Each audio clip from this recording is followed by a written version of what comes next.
Chers auditeurs, aujourd'hui je vais vous parler du mot messe, un mot connu, fréquemment utilisé quand on veut parler d'un office catholique, parfois à tort et à travers.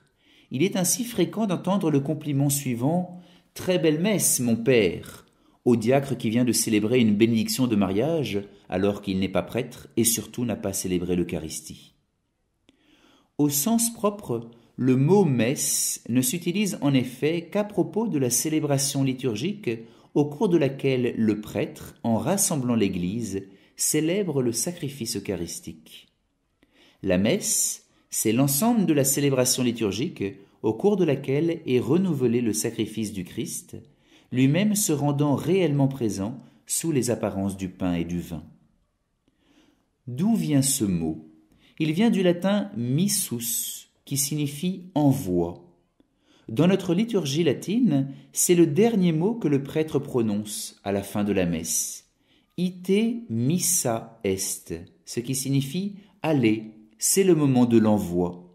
Et nous répondons Deo gratias, nous rendons grâce à Dieu.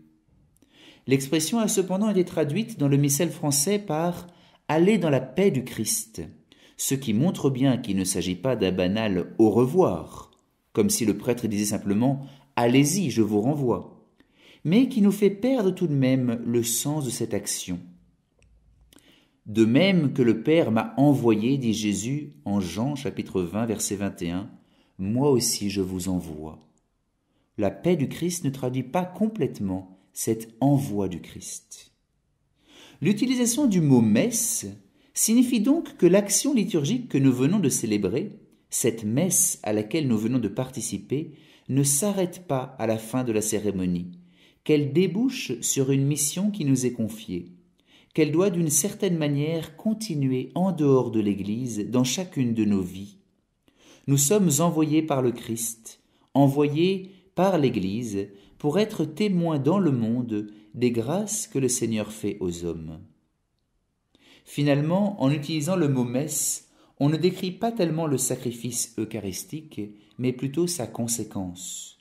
Ce sacrifice, cette action liturgique qui nous a rassemblés, débouche en effet sur une messe, c'est-à-dire sur un envoi en mission.